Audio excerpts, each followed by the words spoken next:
Okay, big deal here. Big deal is domain and range. So let me get something going on here. So let's go here. Let's just talk briefly about domain and range here. First of all, the domain of an exponential is all real numbers, okay, all the time. But if we graph a log, we can see log is only on the positive side here. And if I put something inside of that log, it moves. It changes the domain even more. So now instead of it being just positives, it's from 2 to infinity. And if I change it to, you know, plus 5 here, whoops, delete that thing. It goes to the left, so now it's negative 5 to infinity. So whatever's inside the log is messing with the domain, but the range of a log is all real numbers. So that's actually a big deal to understand. So if we look at this first one, what are the domain and the range? What you need to know is that the domain of a log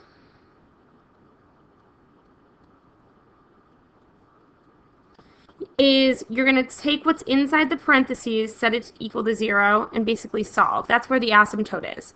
So then it's from the asymptote to infinity, okay? So if we look at this one, I can tell you the asymptote is x equals 4. So that means the domain is 4 to infinity. But it's not a closed bracket because it's an asymptote. The range is going to be all real numbers, meaning negative infinity to infinity. Let me prove to you what I'm talking about on the graph. So log base 2 of x minus 4, you can see 1, 2, 3, 4, there's your asymptote, from 4 to infinity. If you looked at the table, at 4 it's undefined, meaning the asymptote. Here there's error because there's no graph, and then we start with numbers. Okay, let's clear that. What's our next one? Our next one is log base 3 of 8 minus x, and this one's tricky. So let's put it in the graph so you can see why it's tricky. Log base 3 of 8 minus x. Is that what it was? So crazy, yeah. Center. Okay. Oh, wait, what? Miss Newman, that's backwards. Yeah, I know.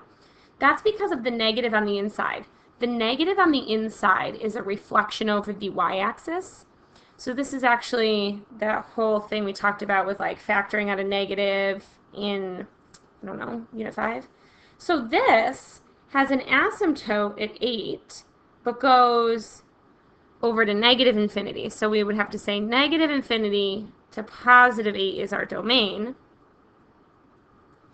Negative infinity to positive 8. And our range is going to be all real numbers, negative infinity to infinity. Okay. Now, if the subtraction or addition is outside of the log, that actually doesn't mess with the domain.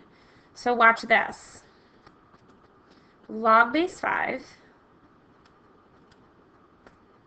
of x minus 4. It brings it down, but the asymptote is at 0, so 0 to infinity is the domain. And the range is still going to be all real numbers because it's still going to slowly increase.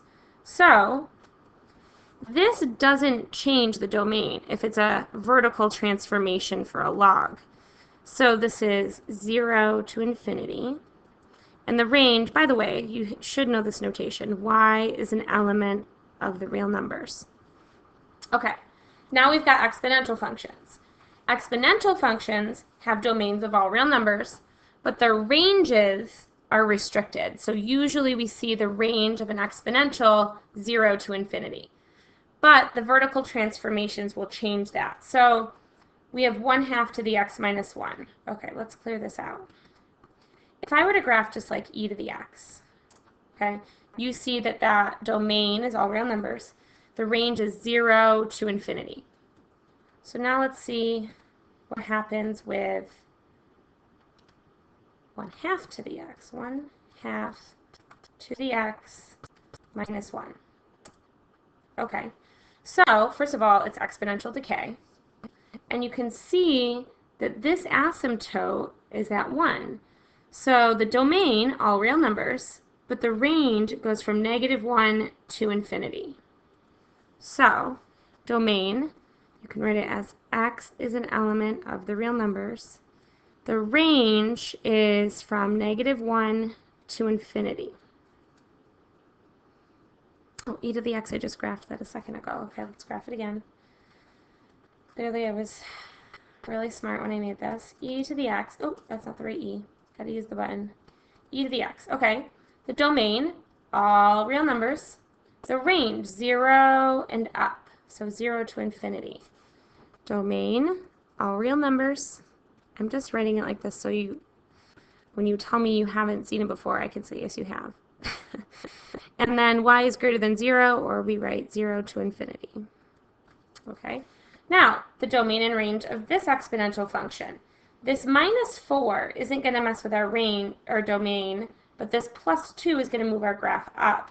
So that could be 3 to the x minus 4 plus 2. You can see, look at that. Your asymptote is at 2. Your domain is all real numbers, but your range is from 2 up. So, domain, -infinity to infinity, range from 2 to infinity.